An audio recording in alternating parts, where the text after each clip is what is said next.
On June 1st of 2009, Air France Flight 447 disappeared in the Atlantic Ocean. The plane had 216 passengers and 12 crew members. It was flying from Rio de Janeiro to Paris. The plane was missing and people were waiting for news. They started investigating to find out what happened. Air France 447 was watched by Atlantico Air Traffic Control when it was flying at 35,000 feet. At 00135 UTC, Brazilian Air Traffic Control heard radio messages from the flight. The messages gave estimates for upcoming waypoints. Everything was fine until the plane was supposed to talk to the people in charge of air traffic in Senegal, but they didn't hear anything. Worried controllers attempted numerous times to establish contact with the flight, but it seemed to have vanished. Meanwhile, Air France staff tried to reach the plane via satellite phone, but received no response. They also received failure messages indicating problems with the aircraft's pitot tubes and flight controls. Concerns grew, and at 5:23 UTC, Atlantico Air Traffic Control initiated the search and rescue process. Over the following 9 hours, crisis groups were established, search positions defined, and aircraft launched in hopes of finding the missing plane and any survivors. However, the discovery of floating debris near the plane's last known position shifted the focus from rescue to recovery. Days turned into weeks, and the search effort intensified. However, locating the main wreckage of the downed plane proved to be a challenging task.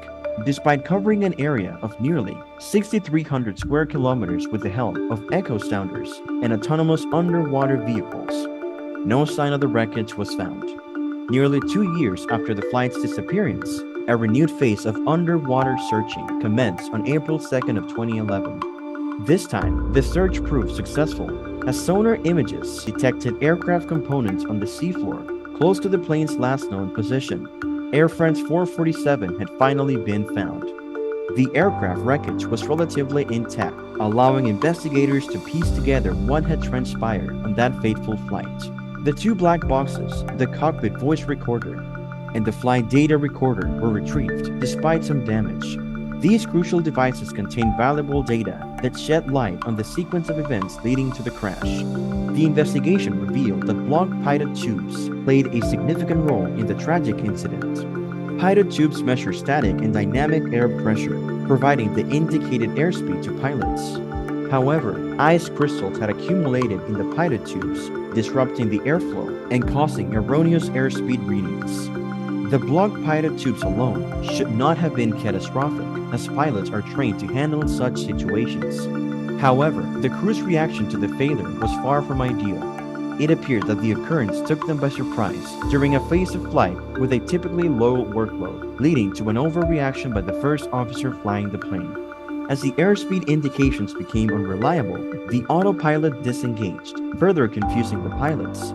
Instead of identifying the failure as a loss of airspeed indications and following the appropriate procedure, the first officer sharply pitched the nose up, resulting in a rapid climb and a decrease in actual airspeed. Amidst the chaos and disorientation, the plane entered a fully developed stall. Stall warnings blared continuously, indicating a critical situation. Astonishingly, the first officer continued to hold the nose up, exacerbating the stall and preventing recovery. The captain, returning to the cockpit after experiencing violent vibrations, was met with a dire situation. The aircraft was on a steep climb, and despite his efforts to correct the situation, the crew was unable to regain control. The stall persisted until the aircraft crashed into the Atlantic Ocean, tragically claiming the lives of all on board. The final accident report concluded that a combination of factors contributed to the crash of Air France Flight 447. The blocked pitot tubes and the resulting loss of reliable airspeed information initiated the sequence of events. However, the inadequate response by the crew, the failure to identify the stall, and the first officer's reliance on preconceived notions ultimately led to the disaster. As a result of this tragedy, several changes were implemented in aviation regulations and training programs. Airlines were instructed to replace pitot tubes with more reliable models and to improve pilot training to enhance their ability to respond to critical situations effectively. These changes aim to prevent similar incidents from occurring in the future. The disappearance of Air France Flight 447 remains a stark reminder of the challenges faced in aviation and the importance of continuous improvement in safety measures.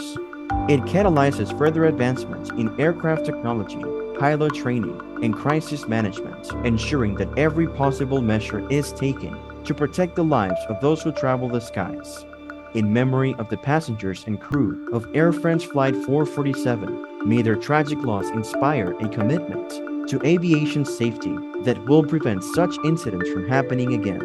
We will be back with more videos, so please like and subscribe.